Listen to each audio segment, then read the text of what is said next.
Number 3، بہت سارے لوگوں کا عقیدہ ہے کہ ولی غیب کا علم رکھتا ہے، ولی غیب کا علم رکھتا ہے، بابا کو سب معلوم رہتا ہے، بابا کا ہاتھ سایہ ہمارے گھر پر بھی ہے، ہمارے سر پر بھی ہے۔ ولی کو غیب کا علم نہیں ہوتا ہے، اللہ ہی ہے جو عالم الغیب ہے۔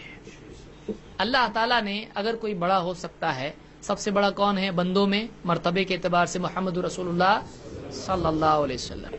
آپ کو اللہ نے حکم دیا کہ آپ اعلان کرو، قل لا املک لنفسی نفعا ولا ضرا الا ما شاء اللہ، اے نبی آپ کہیے کہ میں اپنے لیے نہ نفع کا مالک ہوں نہ نقصان کا، ہاں بس اتنا جتنا اللہ چاہے۔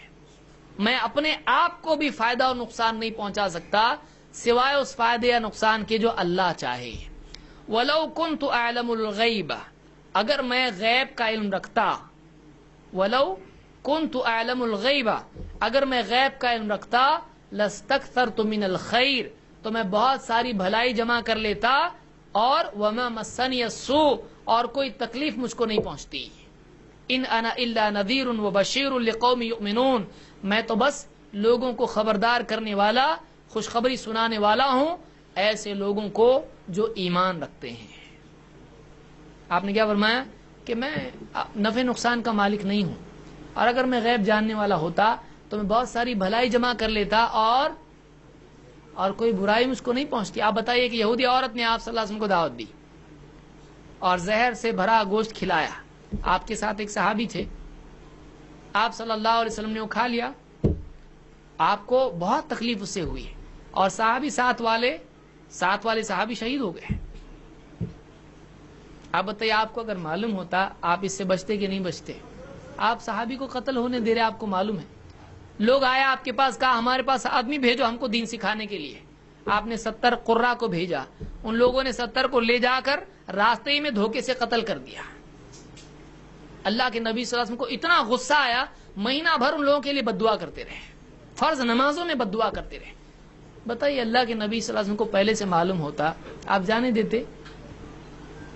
آپ سوچیں اتنے اچھے صحابہ، اتنے قیمتی افراد، آپ نے بھیج دیا ان کو۔ اگر آپ کو معلوم ہوتا آپ بھیجتے نہیں بھیجتے؟ تو آپ سوچئے کہ آپ نے ان کے لیے بد دعا کی، آپ کو بہت تکلیف ہوئی اس واقعے سے۔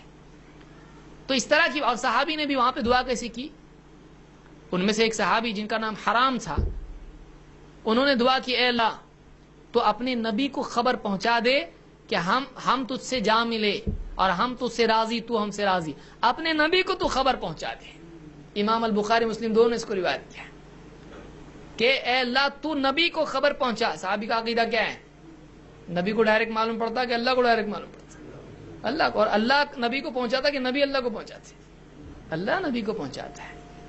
تو صحابی کا عقیدہ ہے اللہ کو ڈائریکٹ پہنچتی ہے اور نبی کو ڈائریکٹ نہیں پہنچتی ہماری بات، اور اللہ نبی کو پہنچاتا ہے۔ اس لیے اللہ سے دعا کی کہ نبی تک پہنچا۔ آج الٹا ہو رہا ہے، ہم کیا کر رہے ہیں آج؟ یا غوث المدد، اللہ تک ہماری بات پہنچا دو۔ آج مسلمان شیخ عبد القادر جیلانی رحمۃ اللہ علیہ ہوں یا دوسرے اولیاء ہوں، ان سے کہہ رہا ہے کہ آپ اللہ تک پہنچاؤ۔ صحابہ کا عقیدہ کیا تھا؟ اللہ دوسروں تک پہنچاتا ہے۔ اور اولیاء تو اولیاء آپ چھوڑیے، ایسے لوگوں کی قبروں پر جا کر مانگ رہے ہیں کہ نیچے ان کے کبھی گھوڑا ہے، کبھی بلی ہے، کبھی چوہا ہے۔ چوہا تو معلوم نہیں، بلی تو ہے، یو پی میں ایک ہے جو بلی کی قبر ہے، گھوڑے پونا میں گھوڑے کی کب گھوڑے پیر، کہیں کرناٹک میں جائیے طوطے شاہ، معلوم نہیں، کئی کتے بھی ہیں۔ آپ بتائیے کیا ہے؟ یعنی یہ ولایت اس کو بولتے ہیں؟ آپ کس کس کو اللہ کا ولی بنا رہے ہیں؟ کس کس کو اللہ کا ولی بنا رہے ہیں؟ تو یہ بہت افسوس کا مقام ہے۔ اللہ ہی ہے جو بندوں کے حال اور ان کے مآل کو جانتا ہے۔ اللہ تعالیٰ ہے، بندوں کے حالات کو جانتا ہے اور ان کے حل کو بھی جانتا ہے۔ اللہ ہی سے مانگنا چاہیے۔